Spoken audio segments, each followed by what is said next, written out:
Hello everyone, I am बालस और आज हम डिस्कस करेंगे रेजोनेंस। ठीक है, तो बेसिकली हम डिस्कस ये कर रहे थे कि हम देख रहे थे कि इलेक्ट्रॉन का डिस्प्लेसमेंट कैसे होता है ना। जब इलेक्ट्रॉन एक जगह से दूसरी जगह पे जाता है तो हम ये बोलते हैं कि इलेक्ट्रॉन का डिस्प्लेसमेंट हो गया। ठीक है, अब जब इलेक्ट्रॉन का डिस्प्लेसमेंट होता है, इलेक्ट्रॉन एक जगह से दूसरी जगह जाता है, तो दो तरीके से होता है। या तो होता है वो टेम्परेरी, कुछ टाइम के लिए, या होता है वो परमानेंट, है ना। तो परमानेंट के अंदर हमने तीन इफेक्ट डिस्कस करने थे। फर्स्ट था इंडक्टिव इफेक्ट, सेकंड था हमारे पास रेजोनेंस इफेक्ट, है ना, थर्ड था हमारे पास हाइपर कॉन्जुगेशन। ठीक है, तो बेसिकली हमने इंडक्टिव इफेक्ट डिस्कस कर लिया था। इंडक्टिव इफेक्ट में क्या हो रहा था कि इलेक्ट्रॉन एक जगह से दूसरी जगह पे जा रहा था, यानी इलेक्ट्रॉन का डिस्प्लेसमेंट हो रहा था। हो क्यों रहा था? वो इलेक्ट्रोनेगेटिविटी की वजह से हो रहा था कि हमारे पास इलेक्ट्रोनेगेटिविटी का डिफरेंस था दो एटम्स के बीच में, तो उसकी वजह से इलेक्ट्रॉन का डिस्प्लेसमेंट हो रहा था, है ना, इंडक्टिव इफेक्ट में, है ना। तो इंडक्टिव इफेक्ट को समझने के लिए हमने पहले इलेक्ट्रोनेगेटिविटी डिस्कस किया था। ठीक है, वैसे ही जब हम पढ़ते हैं रेजोनेंस या रेजोनेंस इफेक्ट, तो रेजोनेंस इफेक्ट रेजोनेंस की वजह से होता है ना, है ना। तो जो रेजोनेंस इफेक्ट होता है उसमें पाई इलेक्ट्रॉन का डिस्प्लेसमेंट होता है। मतलब पाई इलेक्ट्रॉन होते हैं, जो पाई बॉन्ड होता है वो टूटता है, और पाई बॉन्ड जब टूटता है तो उससे हमको मिलेंगे पाई इलेक्ट्रॉन। और पाई इलेक्ट्रॉन का जब डिस्प्लेसमेंट होता है, एक जगह से दूसरी जगह जाते हैं पाई इलेक्ट्रॉन, तो हम उसको बोल देते हैं रेजोनेंस इफेक्ट, है ना। तो रेजोनेंस इफेक्ट किसकी वजह से होता है? रेजोनेंस इफेक्ट रेजोनेंस की वजह से होता है। ठीक है, तो बेसिकली हम पहले पढ़ेंगे रेजोनेंस क्या होता है। मैं सिंपल ये बोल रहा हूँ कि हमने पहले इंडक्टिव इफेक्ट पढ़ा। इंडक्टिव इफेक्ट को पढ़ने के लिए जरूरी था हमको आना इलेक्ट्रोनेगेटिविटी, तो फिर हमने इलेक्ट्रोनेगेटिविटी पढ़ा, हमने फिर आसानी से इंडक्टिव इफेक्ट समझ लिया। ठीक है, अब हमको पढ़ना है रेजोनेंस इफेक्ट। रेजोनेंस इफेक्ट होता है रेजोनेंस की वजह से। तो आज हम डिस्कस करेंगे रेजोनेंस क्या होता है ना। कल हम डिस्कस करेंगे रेजोनेंस इफेक्ट क्या होता है। क्लियर है ये वाला पॉइंट? ठीक है, तो अभी हम देख लेते हैं कि रेजोनेंस क्या होता है। ठीक है, तो कुछ हमारे पास ऐसे ऑर्गेनिक मॉलिक्यूल्स होते हैं जिनके सिंगल लुईस स्ट्रक्चर, या मैं ऐसा बोल दूं कि जिनका सिंगल स्ट्रक्चर कंपाउंड की सारी प्रॉपर्टी को एक्सप्लेन नहीं कर पाता। मतलब सिंगल कुछ ऐसे ऑर्गेनिक कंपाउंड होते हैं हमारे पास, उसका एक स्ट्रक्चर उसकी सारी प्रॉपर्टी को एक्सप्लेन नहीं कर पाता, तो उसके लिए हम उस ऑर्गेनिक कंपाउंड के डिफरेंट डिफरेंट स्ट्रक्चर बनाते हैं और उनको हम रेजोनेटिंग स्ट्रक्चर बोल देते हैं। क्लियर है क्या ये वाला पॉइंट? ठीक है, ये देखो हमने यहाँ पे लिखा हुआ है there are many organic molecules. हमारे पास बहुत सारे ऐसे ऑर्गेनिक मॉलिक्यूल्स हैं, ऑर्गेनिक कंपाउंड्स हैं whose behavior can't be explained by single Lewis structure। Single Lewis structure कि जिनका जो हमारे पास बिहेवियर है वो एक लुईस स्ट्रक्चर से एक्सप्लेन हो पाना पॉसिबल नहीं है। ठीक है, तो सिंपल इन्होंने ऐसा बोला है कि हमारे पास बहुत सारे ऐसे मॉलिक्यूल हैं जिनका बिहेवियर सिंगल स्ट्रक्चर से एक्सप्लेन नहीं हो सकता, तो हम उनके डिफरेंट डिफरेंट स्ट्रक्चर बनाते हैं जिनको हम बोल देते हैं रेजोनेटिंग स्ट्रक्चर या कैनोनिकल स्ट्रक्चर। क्लियर है क्या ये वाला पॉइंट? ठीक है, तो जैसा हमको पता है कि इसका एग्जांपल देखो, जैसे ये हमारे पास क्या है, हमारे पास बेंजीन है ना। हम 6 कार्बन की रिंग है, अल्टरनेट डबल सिंगल बॉन्ड है हमारे पास, है ना, तो इसको हम बेंजीन बोल देंगे। ठीक है, अब ये क्या है? ये भी हमारे पास बेंजीन ही है। इसमें और इसमें क्या डिफरेंस है कि यहाँ पे इस वाली पोजीशन पे डबल बॉन्ड था, यहाँ पे सॉरी यहाँ पे इस वाली पोजीशन पे सिंगल बॉन्ड था, लेकिन यहाँ पे डबल बॉन्ड है। मतलब जहाँ पे डबल बॉन्ड था इस वाले स्ट्रक्चर में, वहां पे सिंगल बॉन्ड है। ठीक है, और जहाँ पे सिंगल बॉन्ड था वहां पे डबल बॉन्ड है। बस इतना ही डिफरेंस है कि यहाँ पे हमारे पास इस वाले स्ट्रक्चर में सिंगल बॉन्ड था तो इसमें डबल बॉन्ड है ना।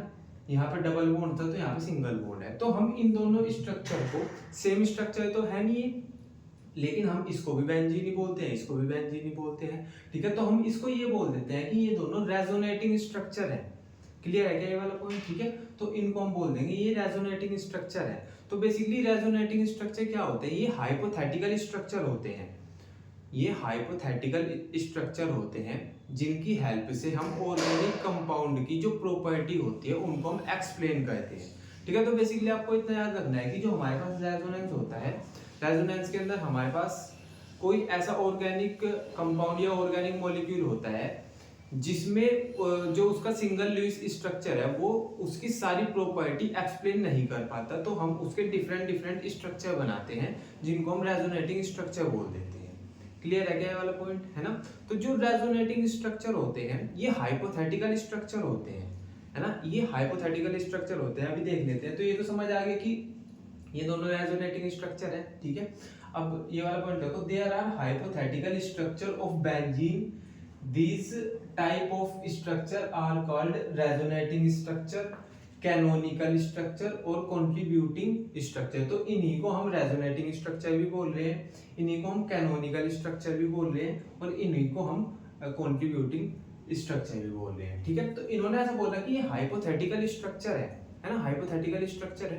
तो अब हम जब एक्सपेरिमेंटल देखेंगे कि एक्सपेरिमेंटल स्ट्रक्चर होता है हमारे पास बेंजीन का, एक बार वो देख लो। उसमें क्या होता है कि जैसा हमारे पास यहाँ पे क्या हो रहा है, ये जो डबल बॉन्ड है ये मूव कर रहा है पूरी रिंग में। भाई इस वाले में क्या हो रहा है कि डबल बॉन्ड यहाँ पे है, अगले वाले में यहाँ पे चला गया वो, है ना। समझ रहे हो ना कि ये जो डबल बॉन्ड का ना मूवमेंट हो रहा है पूरी की पूरी, मतलब इस वाले स्ट्रक्चर में जो जहाँ पे डबल बॉन्ड है उससे नेक्स्ट वाली पोजीशन पे इस वाले स्ट्रक्चर में डबल बॉन्ड है, ठीक है। तो हम ये बोल रहे हैं कि सारी पोजीशन ना, मतलब सारी पोजीशन पे एक बार डबल बॉन्ड है, अगर हम इन दोनों को मिला दें, हम इन दोनों स्ट्रक्चर को हम मिक्स कर दें तो हमको एक हाइब्रिड मिलेगा, जिसको हम ऐसे बोल देंगे रेजोनेंस हाइब्रिड स्ट्रक्चर, है ना। रेजोनेंस हाइब्रिड स्ट्रक्चर बोल देंगे हम उसको, जब हम इन दोनों को मिक्स कर देंगे, है ना। और उसी को बोल देंगे हम कि वो बेंजीन का एक्सपेरिमेंटल स्ट्रक्चर होगा। मैं सिंपल ये बोल रहा हूँ कि अगर हम इन दोनों कैनोनिकल स्ट्रक्चर का हाइब्रिड तैयार करें तो वो कैसा मिलेगा हमको, वो कुछ ऐसे मिलेगा।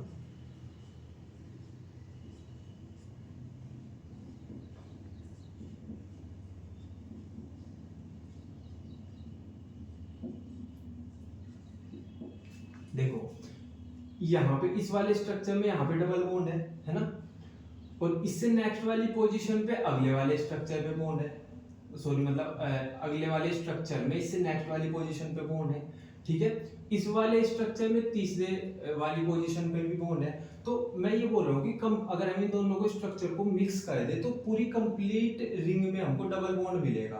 तो हम कैसे दिखाएंगे उसको कि भाई पूरी रिंग में ही डबल बॉन्ड है, तो ऐसे हम डॉटेड रिंग से दिखा देंगे कि पूरी जो रिंग है हमारे पास उसमें डबल बॉन्ड है, ठीक है। हम डॉटेड रिंग से दिखा देंगे इसको, ठीक है। क्लियर है क्या। तो बेसिकली ये हमको बेंजीन का हाइब्रिड स्ट्रक्चर मिल गया, है ना। इन दोनों को मिक्स करके हमको ये वाला स्ट्रक्चर मिल गया। ये दोनों हाइपोथेटिकल स्ट्रक्चर है लेकिन ये एक्सपेरिमेंटल स्ट्रक्चर है। क्लियर है क्या ये वाला पॉइंट, ठीक है। तो इसको बोल रहे हैं हम रेजोनेंस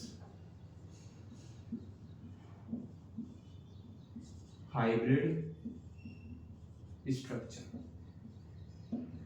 क्लियर है, ठीक है। और ये क्या है, ये हमारे पास डीलोकलाइज्ड पाई इलेक्ट्रॉन्स हैं, मतलब वो वाले इलेक्ट्रॉन्स हैं जिनका मूवमेंट हो रहा है। मतलब डीलोकलाइज्ड वो होता है ना जो एक जगह पे नहीं बैठते, है ना, वो मूवमेंट करते रहते हैं, ठीक है। तो ये पाई इलेक्ट्रॉन है और पाई इलेक्ट्रॉन भी डीलोकलाइज्ड है, मींस ये एक जगह पे नहीं टिक रहे, ठीक है। तो इनको लिख देंगे हम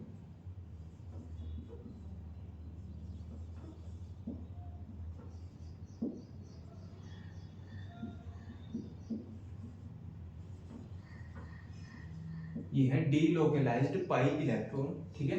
और ये मिल गया हमको रेजोनेंस हाइब्रिड स्ट्रक्चर। क्लियर है क्या ये वाला पॉइंट, ठीक है। तो सिंपल आपको इतना समझना है कि कुछ ऐसे ऑर्गेनिक कंपाउंड्स होते हैं जिनका एक स्ट्रक्चर उनकी सारी प्रॉपर्टी शो नहीं कर पाता, है ना। तो प्रॉपर्टी शो कराने के लिए हम डिफरेंट डिफरेंट स्ट्रक्चर बनाते हैं जिनको हम रेजोनेटिंग स्ट्रक्चर या कैनोनिकल स्ट्रक्चर या हम उनको कॉन्ट्रीब्यूटिंग स्ट्रक्चर बोल देते हैं, है ना। ये वाले स्ट्रक्चर हाइपोथेटिकल होते हैं, ठीक है, थियोरेटिकल होते हैं। और जब हम इनका एक्सपेरिमेंट करके देखते हैं तो हमको एक रेजोनेंस हाइब्रिड स्ट्रक्चर मिलता है। क्लियर है क्या ये वाला पॉइंट, ठीक है। तो अब हमको ये समझ आ गया कि रेजोनेंस क्या होता है और रेजोनेटिंग स्ट्रक्चर क्या होते हैं, ठीक है। अभी पॉइंट्स देख लेते हैं, ठीक है। तो ये तो डिस्कस कर लिए थे, ये देख लेते हैं। All canonical structure have almost same energy and stability, ठीक है। तो जो हमारे पास ये दोनों हमारे पास रेजोनेटिंग स्ट्रक्चर है तो इन दोनों स्ट्रक्चर की एनर्जी सेम होगी और स्टेबिलिटी भी सेम होगी। मतलब जितनी एनर्जी इसके पास होगी इतनी ही एनर्जी इसके पास होगी। जितना अपनी लाइफ में ये स्टेबल होगा उतना ही अपनी लाइफ में ये स्टेबल होगा। क्लियर है क्या? तो जितने भी कैनोनिकल स्ट्रक्चर होते हैं या रेजोनेटिंग स्ट्रक्चर होते हैं उनकी एनर्जी भी सेम होती है और उनकी स्टेबिलिटी भी सेम होती है। क्लियर है क्या ये वाला पॉइंट? ठीक है। द रेजोनेंस हाइब्रिड स्ट्रक्चर, मतलब ये वाला structure, energy is less than resonating structure. तो जो हमारे पास इनका हमको हाइब्रिड मिला, ठीक है, जो रेजोनेटिंग स्ट्रक्चर है इनका जो हाइब्रिड स्ट्रक्चर है उसकी एनर्जी इनकी एनर्जी से कम होती है। जो हाइब्रिड स्ट्रक्चर होता है, हाइब्रिड स्ट्रक्चर की जो एनर्जी होती है वो रेजोनेटिंग स्ट्रक्चर से कम होती है, और जिसकी एनर्जी कम होती है वो ज्यादा स्टेबल होता है। क्यों भाई? जैसा अगर मेरे पास बहुत सारे पैसे हैं तो मैं घूमूंगा फिरूंगा, है ना, तो मैं आराम से टिक के नहीं बैठूंगा घर पे, है ना, तो मैं अनस्टेबल हुआ। लेकिन जब मेरे पास पैसे कम है, जब मेरे पास एनर्जी कम है, तो फिर मैं आराम से घर पे बैठ के पढ़ाई करूंगा, है ना। तो मैं बोल दूंगा कि जब मेरे पास एनर्जी कम है तो मैं ज्यादा स्टेबल हूँ। और मैं यहाँ पे ये बोल रहा हूँ कि जब जो हमारे पास हाइब्रिड स्ट्रक्चर होता है उसकी एनर्जी कम होती है कैनोनिकल स्ट्रक्चर या रेजोनेटिंग स्ट्रक्चर से।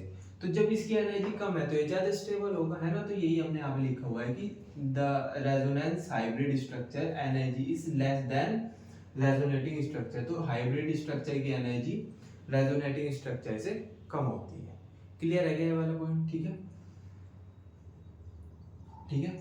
अच्छा, एक ये वाला पॉइंट है कि जितने ज्यादा किसी कंपाउंड के रेजोनेटिंग स्ट्रक्चर हो गए, अभी हम रेजोनेटिंग स्ट्रक्चर बनाने सीखेंगे, है ना। अभी हम सिंपल बात कर रहे हैं कि होते क्या है, अभी हम देखेंगे कि इनको बनाते कैसे हैं, ठीक है।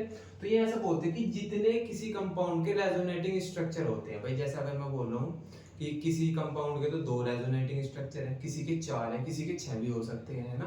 तो ऐसा बोलते हैं कि जितना ज्यादा रेजोनेटिंग स्ट्रक्चर होंगे कंपाउंड हमारे पास उतना ज्यादा स्टेबल होगा, है ना। कंपाउंड हमारे पास उतना ज्यादा स्टेबल होगा। ये बोलते हैं कि जितने रेजोनेटिंग स्ट्रक्चर होंगे किसी कंपाउंड के, कंपाउंड हमारे पास उतना ज्यादा स्टेबल होगा। क्लियर है क्या ये वाला पॉइंट? ठीक है। अब ये देख लेते हैं कि हमारे पास जो रेजोनेंस होता कहाँ पे है, मींस हमको रेजोनेंस किन कंपाउंड्स में देखने को मिलता है, ठीक है। तो compound has to be planar. तो पहला जो हमको रेजोनेंस देखने को मिलेगा उन कंपाउंड्स में देखने को मिलेगा जो प्लेनर होंगे, ठीक है। सेकंड है हमारे पास सिग्मा बॉन्ड आर स्ट्रोंगर, है ना। तो सिग्मा बॉन्ड होता है ना, सिग्मा बॉन्ड होता है जो सिंगल बॉन्ड होता है वो ना बहुत स्ट्रोंग होता है ना। तो वहां पे हमको रेजोनेंस देखने को नहीं मिलता, मतलब जो हमारे पास रेजोनेंस होता है उसमें इलेक्ट्रॉन का मूवमेंट ही तो हो रहा है ना। तो जो सिग्मा इलेक्ट्रॉन्स होते हैं या सिंगल बॉन्ड होता है वो नहीं टूटता रेजोनेंस में। जब हम रेजोनेटिंग स्ट्रक्चर बनाते हैं तो ऐसा बोल रखा है इन्होंने कि सिग्मा बॉन्ड्स आर स्ट्रोंगर। तो सिग्मा बॉन्ड स्ट्रोंग होते हैं पाई बॉन्ड से, ठीक है। Only pi bond break in resonance. तो जब हम रेजोनेंस करेंगे, रेजोनेटिंग स्ट्रक्चर बनाएंगे तो उसमें सिग्मा बॉन्ड को नहीं तोड़ेंगे, हम ब्रेक डाउन करेंगे पाई बॉन्ड्स का, ठीक है। Should have delocalised pi electron. तो सबसे पहले तो हमने देखा कि हमारे पास कोई ऑर्गेनिक कंपाउंड है, मतलब जो हमारे पास ऑर्गेनिक कंपाउंड है उसमें रेजोनेंस होगा या नहीं होगा, उसके लिए क्या क्या होना चाहिए उस ऑर्गेनिक कंपाउंड के पास। तो सबसे पहले तो वो कंपाउंड प्लेनर होना चाहिए, ठीक है। उसके बाद हमारे पास सिग्मा बॉन्ड का तो ब्रेक डाउन नहीं होता, पाई बॉन्ड का ब्रेक डाउन होता है, ठीक है। तो उसके पास डीलोकलाइज्ड पाई इलेक्ट्रॉन होने चाहिए, मतलब उसके पास पाई बॉन्ड भी तो हो, तभी तो उसका ब्रेक डाउन करेंगे हम, तभी पाई इलेक्ट्रॉन्स का मूवमेंट होगा, ठीक है। तो ये बोलते हैं कि उसके पास होने चाहिए डीलोकलाइज्ड पाई इलेक्ट्रॉन। डीलोकलाइज्ड मतलब जो आराम से ना बैठते हो, मूवमेंट करते रहते हैं। क्लियर है क्या ये वाला पॉइंट? ठीक है। Only electrons that can move are pi electrons. तो जब हम रेजोनेटिंग स्ट्रक्चर बनाते हैं तो उनमें पाई इलेक्ट्रॉन्स का मूवमेंट होता है, उसमें पाई इलेक्ट्रॉन का मूवमेंट। जैसा जब हम इंडक्टिव इफेक्ट पढ़ रहे थे तो हमने उसमें क्या पढ़ा था कि जो कोवेलेंट बॉन्ड था, सिंगल बॉन्ड था, उसके इलेक्ट्रॉन ज्यादा इलेक्ट्रोनेगेटिविटी, जिस एटम की ज्यादा इलेक्ट्रोनेगेटिविटी थी उसकी तरफ शिफ्ट हो रहे थे। तो वहां पे किसका मूवमेंट हो रहा था? वहां पे हो रहा था सिग्मा इलेक्ट्रॉन्स का मूवमेंट। यहाँ पे किसका होगा? यहाँ पे होगा पाई इलेक्ट्रॉन का मूवमेंट। क्लियर है क्या वाला पॉइंट? ठीक है। तो only electrons that can move are pi electrons, single unpaired electron. तो ये तो पाई इलेक्ट्रॉन का मूवमेंट होगा, ये सिंगल अनपेयर्ड इलेक्ट्रॉन होगा उसका मूवमेंट होगा, ये हमारे पास लोन पेयर का मूवमेंट होगा। क्लियर है क्या ये वाला पॉइंट? ठीक है, तो ये तो पाई इलेक्ट्रॉन्स का मूवमेंट होगा, ये सिंगल अनपेयर्ड इलेक्ट्रॉन का मूवमेंट होगा, और ये लोन पेयर इलेक्ट्रॉन्स का मूवमेंट होगा। अब होगा कहाँ पे, है ना? तो ये तो हमारे पास, मैं ऐसा बोल रहा हूँ, ये तो पाई इलेक्ट्रॉन पॉजिटिव चार्ज की तरफ मूव करेंगे, ये पाई इलेक्ट्रॉन दूसरे पाई बॉन्ड की तरफ मूव करेंगे, ये जो अनपेयर्ड इलेक्ट्रॉन है वो पाई बॉन्ड की तरफ मूव करेंगे, ठीक है? या जो लोन पेयर है वो पाई बॉन्ड की तरफ मूव करेंगे। तो सिंपल मैं ये बोल रहा हूँ कि जब भी हम रेजोनेटिंग स्ट्रक्चर बनाएंगे तो उसमें होगा क्या, पाई इलेक्ट्रॉन्स का मूवमेंट होगा, मतलब पाई इलेक्ट्रॉन एक जगह से दूसरी जगह पे जाएगा। अब वो जो पाई इलेक्ट्रॉन है, वो पाई इलेक्ट्रॉन ये तो दूसरे पाई बॉन्ड की तरफ मूव करेगा, या जो लोन पेयर है वो पाई बॉन्ड की तरफ मूव करेगा, ये जो सिंगल अनपेयर्ड इलेक्ट्रॉन है वो पाई बॉन्ड की तरफ मूव करेगा। ये जो हमारे पास पाई इलेक्ट्रॉन्स है वो पॉजिटिव चार्ज की तरफ मूव करेगा। अभी हम प्रैक्टिस करेंगे, अभी आप बस सुन लो, ठीक है? तो हो रहा है क्या, यहाँ पे मूवमेंट हो रहा है, पाई इलेक्ट्रॉन्स का मूवमेंट हो रहा है ना, सिंगल अनपेयर्ड इलेक्ट्रॉन का मूवमेंट हो रहा है, और लोन पेयर का मूवमेंट हो रहा है पाई बॉन्ड की तरफ। क्लियर है क्या ये वाला पॉइंट? ठीक है, तो बेसिकली हमको रेजोनेंस में मूवमेंट देखने को मिलता है पाई इलेक्ट्रॉन्स का।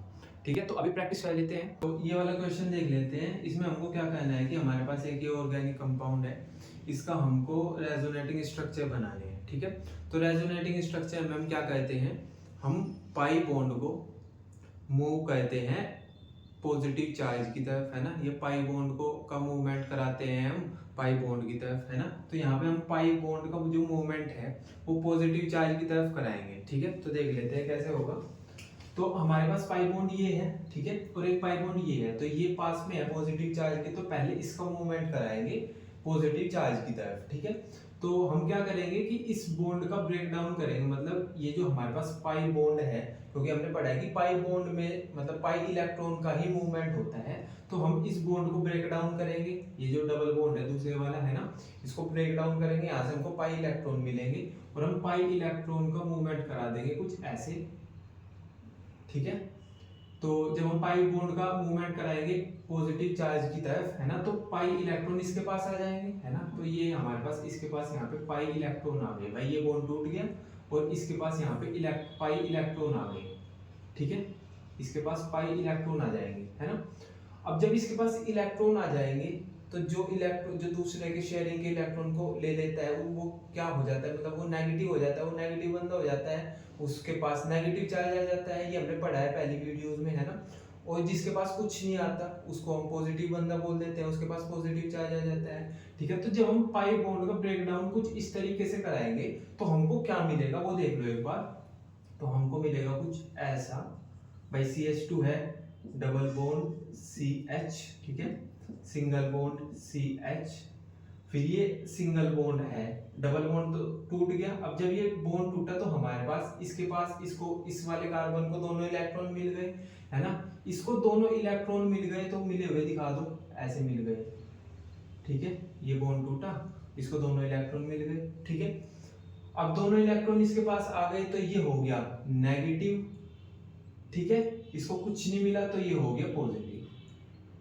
क्लियर है क्या? ठीक है, इसके साथ कौन सा जुड़ा है, कार्बन जुड़ा है CH2 और जिसके पास पॉजिटिव चार्ज है। ठीक है, तो बेसिकली जब हमने इस बॉन्ड का ब्रेक डाउन किया तो कुछ इस तरीके से हुआ और हमको ये मिला। क्लियर है क्या? क्लियर है क्या ये वाला पॉइंट? ठीक है, अब होगा क्या, क्योंकि यहाँ पे नेगेटिव और पॉजिटिव पास पास आ गए, है ना, तो ये मिलके डबल बॉन्ड का फॉर्मेशन कर लेंगे, ये मिलके डबल बॉन्ड का फॉर्मेशन कर लेंगे। तो जब ये दोनों मिलेंगे और यहाँ पे डबल बॉन्ड का फॉर्मेशन हो जाएगा, सिंगल बॉन्ड की जगह पे डबल बॉन्ड का फॉर्मेशन हो जाएगा, तो हमको कैसा देखने को मिलेगा, तो हमको कुछ ये देखने को मिलेगा, CH डबल बॉन्ड CH2। भाई यहाँ पे ये नेगेटिव है ये पॉजिटिव है, दोनों मिलेंगे डबल बॉन्ड का फॉर्मेशन कर लेंगे। ठीक है, यहाँ पे H भी था, डबल बॉन्ड का फॉर्मेशन कर लेंगे तो हमको कुछ ये देखने को मिलेगा। ठीक है, और पूरा ऐसा दिखेगा हमको ये। ठीक है, अब ये पॉजिटिव चार्ज तो एज इट इज रहेगा, है ना, तो ये पॉजिटिव चार्ज हम यहाँ पे ऐसे दिखाते हैं। क्लियर है क्या ये वाला पॉइंट? ठीक है, तो इसका ये रेजोनेटिंग स्ट्रक्चर बन गया, है ना। अब एक और रेजोनेटिंग स्ट्रक्चर बनाएंगे हम इसका, उसमें क्या करेंगे, उसमें हम इस पाई बॉन्ड को तोड़ेंगे, इस पाई इन पाई इलेक्ट्रॉन्स का मूवमेंट कराएंगे पॉजिटिव चार्ज की तरफ, है ना। तो वो कैसे होगा, हम इसको ऐसे ब्रेक डाउन करेंगे, ठीक है। तो जब ये ऐसे ब्रेक डाउन होगा तो दोनों इलेक्ट्रॉन इसको मिल जाएंगे, इस पे नेगेटिव चार्ज आ जाएगा, इस पे पॉजिटिव चार्ज आ जाएगा, है ना। क्या मिलेगा हमको, जब ये मतलब हम इसको तोड़ देंगे तो हमको कुछ ऐसा मॉलिक्यूल मिलेगा, CH2 सिंगल बॉन्ड, क्योंकि डबल बॉन्ड तो टूट गया, है ना। और ये दोनों इलेक्ट्रॉन इस वाले कार्बन को मिल गए, इसलिए नेगेटिव हो गया, और इसको कुछ नहीं मिला तो ये हो गया पॉजिटिव, ठीक है। बाकी पूरा सेम रहेगा ऐसे, CH positive single, CH double bond, CH2, ठीक है। अब होगा क्या, क्योंकि ये दोनों पास पास आ गए, है ना भाई, नेगेटिव और पॉजिटिव चार्ज पास पास आ गए, तो ये मिलके बॉन्ड का फॉर्मेशन कर लेंगे, है ना। तो यहाँ पे इन दोनों के बीच डबल बॉन्ड आ जाएगा, कुछ ऐसे आ जाएगा, सॉरी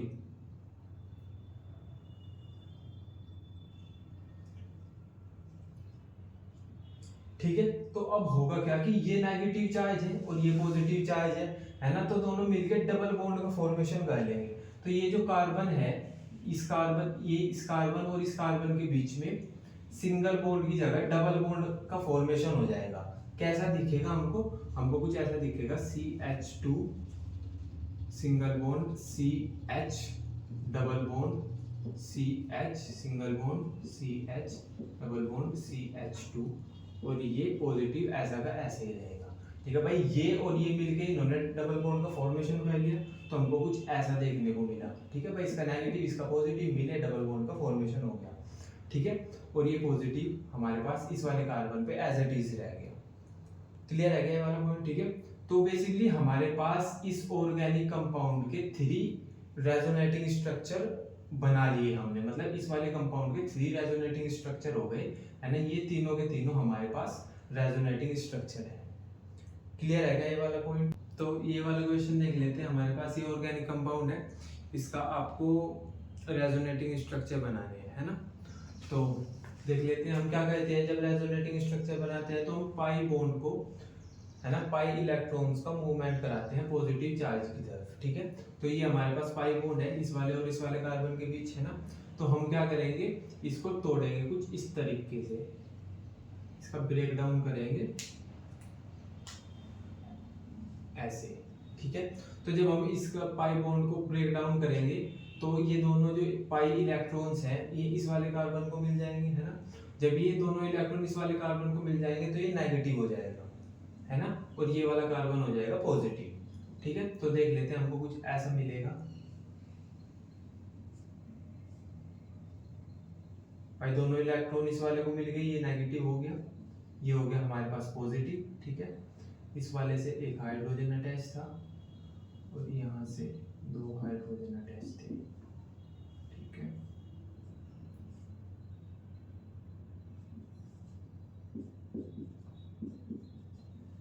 ठीक है, तो हमने जब इस वाले बॉन्ड का ब्रेक डाउन कराया तो पाई इलेक्ट्रॉन्स इस वाले कार्बन के पास आ गए, है ना, ऐसे दिखा दिए हमने। इसके पास इलेक्ट्रॉन इसके पास आ गए तो ये नेगेटिव हो गया, और ये वाला कार्बन इसको कुछ नहीं मिला तो ये वाला कार्बन हो गया पॉजिटिव, ठीक है। अब होगा क्या कि यहाँ पे नेगेटिव और पॉजिटिव हमारे पास दोनों साथ में है भाई, पास पास है। तो होगा क्या कि बीच में डबल बॉन्ड का फॉर्मेशन कर लेंगे भाई, नेगेटिव और पॉजिटिव मिलकर डबल बॉन्ड का फॉर्मेशन कर लेंगे, ठीक है। तो हम इसको ऐसे दिखा देंगे, यहाँ से पॉजिटिव हटा, यहाँ से नेगेटिव हटा, और यहाँ के इनके बीच में डबल बॉन्ड का फॉर्मेशन हो गया, क्लियर है क्या, ठीक है ना। तो ये दोनों हमारे पास, ये दोनों यहाँ पे, और ये positive charge as it is बच गया, ठीक है। तो ये दोनों हमको मिले रेजोनेटिंग स्ट्रक्चर। तो बेसिकली इस वाले कंपाउंड के 2 रेजोनेटिंग स्ट्रक्चर होते हैं, है ना। पहले वाले में जो, अगर मैं इनकी काउंटिंग करूँ तो ये कार्बन नंबर 1 है, ये कार्बन नंबर 2 है, और ये कार्बन नंबर 3 है।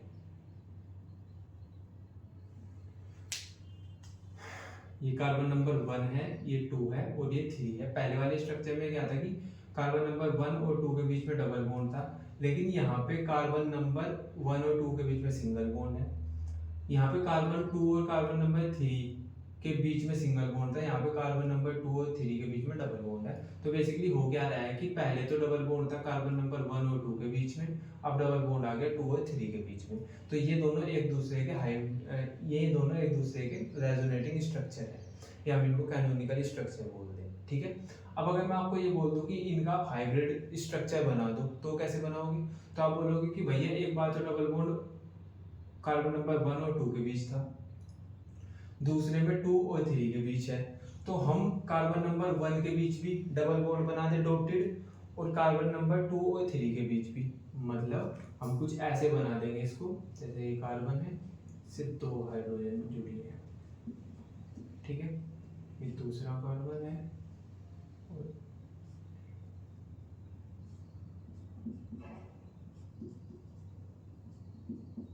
ठीक है। तो यहाँ पे हमारे पास कार्बन नंबर 1 और 2 के बीच डबल बॉन्ड है, यहाँ पे 2 और 3 के बीच डबल बॉन्ड है। हम क्या करेंगे, हम डॉटेड दिखा देंगे कि भाई कार्बन नंबर 1 और 2 के बीच भी डबल बॉन्ड है और 2 और 3 के बीच भी डबल बॉन्ड है, हम कुछ ऐसे डॉटेड दिखा देंगे। तो ये हमारे पास बन जाएगा रेजोनेंस हाइब्रिड स्ट्रक्चर, ठीक है। अच्छा, अब इस वाले में पॉजिटिव चार्ज 3 पे है और इस वाले में पॉजिटिव चार्ज 1 पे है, तो हम हाइब्रिड स्ट्रक्चर होगा ना तो हम दिखाएंगे 1 पे, ना दिखाएंगे हम 3 पे, हम 2 पे दिखा देंगे, हम इन दोनों के बीच में दिखा देंगे पॉजिटिव चार्ज, ठीक है। हम इन दोनों के बीच में पॉजिटिव चार्ज दिखा देंगे, ठीक है। तो बेसिकली ये दोनों हमारे पास ऑर्गेनिक कंपाउंड के कैनोनिकल या रेजोनेटिंग स्ट्रक्चर है, ये हमारे पास आ गया रेजोनेंस हाइब्रिड स्ट्रक्चर। हमने इन दोनों के बीच का स्ट्रक्चर तैयार कर दिया, जिसको बोल रहे हैं हम रेजोनेंस हाइब्रिड स्ट्रक्चर। क्लियर है क्या? ठीक है। तो बेसिकली आज के लेक्चर में आपको ये समझ आना चाहिए कि रेजोनेंस क्या होता है ना। अब रेजोनेंस क्या होता है, या रेजोनेंस की हेल्प से हम रेजोनेंस इफेक्ट पढ़ेंगे, जो कि हमारा मेन टॉपिक है ना, क्योंकि रेजोनेंस इफेक्ट ही पढ़ने आए थे हम, है ना। लेकिन रेजोनेंस इफेक्ट को समझने के लिए रेजोनेंस की जरूरत पड़ेगी, है ना। तो रेजोनेंस में देख लिया आपने कि पाई बॉन्ड का मूवमेंट होता है ना, सिंपल सी चीज़ है ना। और रेजोनेटिंग स्ट्रक्चर की भी हमने कुछ प्रैक्टिस भी कर ली, है ना। कुछ प्रैक्टिस आप अपने एंड से कर लेना, ठीक है। बाकी हम कल पढ़ेंगे रेजोनेंस इफेक्ट। तब तक के लिए बाय।